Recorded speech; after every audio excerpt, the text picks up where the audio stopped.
Okay, so this may be a little bit weird, but yeah, I've dismantled it because I wanted to try something out. So this tin is what I used to store my change in. As you can see, I've opened it because I wanted to see how much I've got in it. Now I've had to improvise a bit. So, that one and that one. There's another one in it. Yeah, there is. I think. They're fan blades. Because I cut this out of 2 mayonnaise bucket lids. And I couldn't really cover this hole up, so I was like, what can I use? And a 63mm hole in there. I've just tried to cover it up. Whether or not it's still is another question. But there it is. This is 63mm hole. And that one, the other one, and that one. As you can see, I've skirted off that one. And one of them, I've busted, just cracked the blade ever so slightly. You see how where it just dug in at the wrong part. Wrong time, and it's just spun. You see this where it's chipped as well. But my question is, having 3 holes, different things, will it be off balance as well because of the crack that's on that? And will it affect the performance? Let's find out. So, see what happens. Fucking looks weird. Doesn't affect the performance whatsoever. Nothing whatsoever. Excuse me. Speed it up a bit. Doesn't affect it whatsoever. Bit cautious, if it does go, it's going to go into my telly. Hello. Yeah.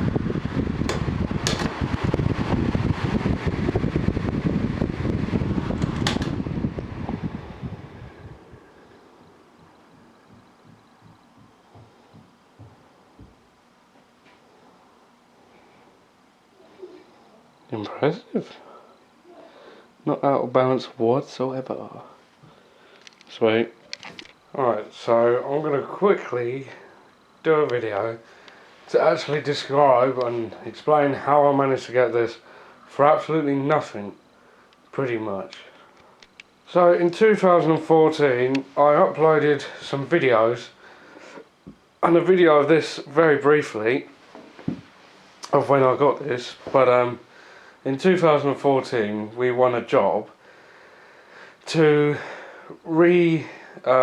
install some cables that had been nicked on this like a storage site. It had 4 different units. 2 units were chiller units for like frozen foods. 1 unit was for like storage, like rice. I think it was mainly used for rice storage and drink storage, but that's been repurposed whilst we were there. And there's been another unit that's just I'd say it's more like kind of like an office block slash a lorry park that's undercover for like loading like pallets and stuff on, as it were. But in these 2 chiller units, in the roof void, there was 2 185 4-core SWA armoured cables, and they were running along the roof void from the switch room. 1 went to this sub-main panel, which did pretty much fuck all, and this other one went through the roof void, down the side of the building, along the roof of the I'd say it's more like the maintenance room, and then down the wall of the maintenance room, through and to this office block that was more like a small block of flats, like a 2-storey block of flats. And that was like an office block. Well, it was an office block pretty much. And so yeah, so we had the job of doing that. And then in the other chiller unit, in where the compressors are, we had to pull in 300mm 4-core SWA armoured. Again, not very far, but it needed doing, and on the roof void from the switch room, 2185s to where they needed to go. And all I can say is that was a pain in the arse, but it got done, and we are happy to say that it was quite a good job, to be fair. Quite a lot of work out because it was the middle of summer, and lifting heavy armoured cables was not easy, especially them buggers. Fuck, it took 10 of us just to pull it up into where they needed to go. But the 300mm, we needed extra power because it was ridiculous, absolutely was ridiculous. So after that, we had the job of terminating and connecting these armours and doing all the joints that were necessary.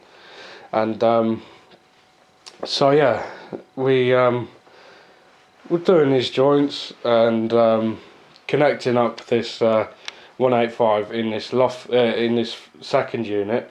The first unit's the one with the switch sub, like the sub.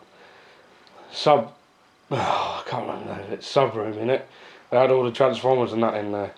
There was a nice sound, but it was hot. But yeah, so we was in the second unit, and we had unfortunately snapped most of the nuts and bolts for the buzz bar terminals to try and get them off.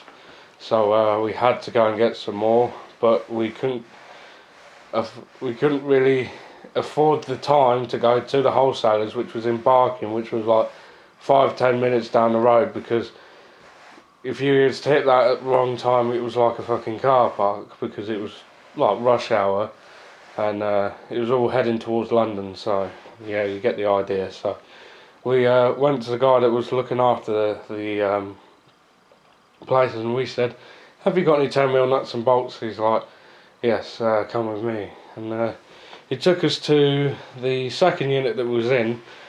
He went and took us to the side of it, on the back end of it, on the side. He opened this door and he said, "It'll be in there. Surely there'll be some in there." So we was like, okay. And we was in there for a good half an hour, probably an hour, like chatting and like whatnot. And he just basically said, "Lads, if you want to help yourself to this stuff, go ahead. I'll make sure security knows, because if not, when these buildings get demolished, they're just going to be hauled off to the scrapyard."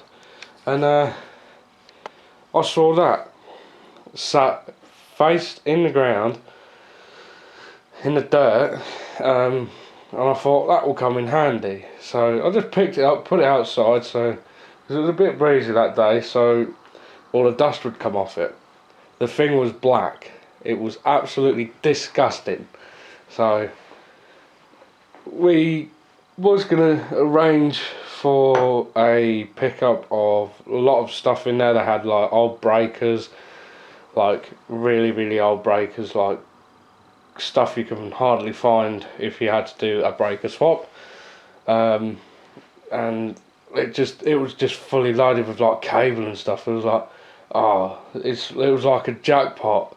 I've had to retake this video, by the way, anyway. So yeah, so that, when it got dusted off a bit, I just thought I'll take the front cage off, see if it's seized, because it's been there for a while by the looks of it. And the thing span like it was just like been used yesterday, and I was quite surprised, because if I have a look on the pat tested sticker, it'll give you an idea of when it was last pat tested. It's pat tested in '97, so it spent probably 16-17 years face down in dirt. The cable was coiled up around the neck, and we thought, because it was middle of summer as well, we thought, oh, we could make use of that. Well, I did. My mate said, "What you got that for?" I said, "You'll find out." So later that night, we'd done what we needed to do, and we was back at the hotel room, and for some stupid reason we used to get the top floor, and well, because heat rises, the room was like a fucking oven. So I went out for a cig and I said to my mate, "Can you chuck the keys down to the van?" He's like, "Why?" I was like, "Because I'm going to go get the fan." He's like, "You brought it with you?" I was like, "Oh fuck yeah, I ain't fucking roasting me nuts off if I've brought something from the site." He's like, "Alright then." So I had my cig, brought that upstairs, and I thought I'll give it a quick clean, like just used me like most of my shower gel just to go and get it clean. And so cleaned it up, let it dry out a bit, and then flicked it on. Oh, it was really like good out because it was fucking well up them times that we went down there. But yeah, so that thing was literally, I'll try and show you. It was literally like that when I picked it up. I thought, no way on that earth is that fucker gonna spin. It's gonna be like it's frozen solid. When I took the cage off and spun it, I was thinking, oh, we've got potential here. So I plugged it in when I got a chance, and it came to life. I was like, okay. So not a very bad thing to do at all. The reason why it's rusty and the flex is black is because of all the carbon deposits.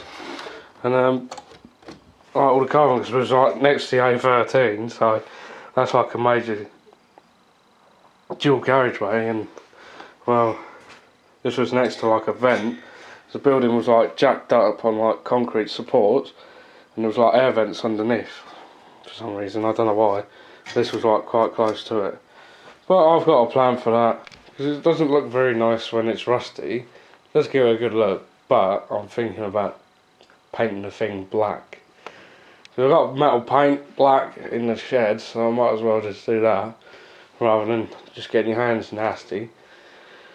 And I might replace the flex, I don't know yet, I'll think about it. But it's a good little find, to be fair.